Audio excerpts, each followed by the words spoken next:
ತಿರುಮಲ ದೇವಾಲಯದ ವೈಭವ ಕುರಿತಾದ ಪುಸ್ತಕವನ್ನ ಟಿಟಿಡಿ ಅಧ್ಯಕ್ಷರಾದ ಬಿಆರ್ ನಾಯ್ಡು ಅವರು ಬಿಡುಗಡೆ ಮಾಡಿದ್ದಾರೆ. ತಿರುಮಲದ ಕಚೇರಿಯಲ್ಲಿ ಅಧ್ಯಕ್ಷರೊಂದಿಗೆ ಲೇಖಕರಾದ ಡಾಕ್ಟರ್ ಪಸುಮಾರ್ತಿ ರಾಮಲಕ್ಷ್ಮಿ ಅವರು ಹಾಜರಿದ್ದರು.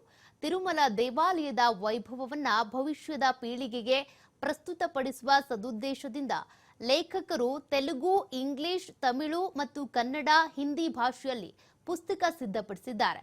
ಲೇಖಕರು ಪುಸ್ತಕದ ಎಲ್ಲಾ ಹಕ್ಕುಗಳನ್ನು ಅಧ್ಯಕ್ಷರ ಮೂಲಕ ಟಿಟಿಡಿಗೆ ಹಸ್ತಾಂತರ ಮಾಡಿದ್ರು. ಸರಳ ಭಾಷೆಯಲ್ಲಿ ತಿರುಮಲದ ವಿಶೇಷಣಗಳನ್ನು ಸಿದ್ಧಪಡಿಸಿದ್ದಕ್ಕಾಗಿ ಅಧ್ಯಕ್ಷರಾದ ಬಿಆರ್ ನಾಯ್ಡು ಅವರು ಲೇಖಕರನ್ನ ಅಭಿನಂದಿಸಿದ್ದಾರೆ.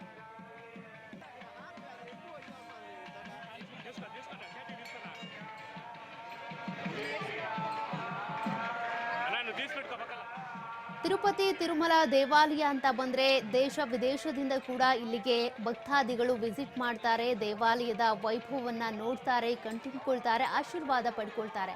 ಆದ್ರೆ ಮುಂದಿನ ಪೀಳಿಗೆಗೂ ಕೂಡ ಈ ದೇವಾಲಯದ ವೈಭವದ ಬಗ್ಗೆ, ವೈಶಿಷ್ಟ್ಯತೆಯ ಬಗ್ಗೆ ಗೊತ್ತಾಗಬೇಕು ಅನ್ನುವಂಥ ಕಾರಣಕ್ಕೆ ಒಂದು ಪುಸ್ತಕವನ್ನ ಇವತ್ತು ಬಿಡುಗಡೆ ಮಾಡಲಾಗಿದೆ.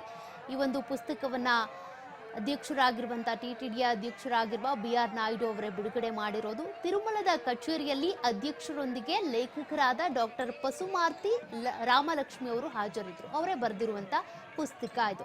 ತಿರುಮಲ ದೇವಾಲಯದ ವೈಭವವನ್ನ ಭವಿಷ್ಯದ ಪೀಳಿಗೆಗೆ ಕೊಡಬೇಕು, ಅವರಿಗೆ ತಿಳಿಸಬೇಕು ಅನ್ನುವಂಥ ಕಾರಣಕ್ಕೆ ತೆಲುಗು, ಇಂಗ್ಲಿಷ್, ತಮಿಳು, ಕನ್ನಡ, ಹಿಂದಿ ಭಾಷೆಯಲ್ಲಿ ಈ ಪುಸ್ತಕ ಲಭ್ಯವಿರುತ್ತೆ.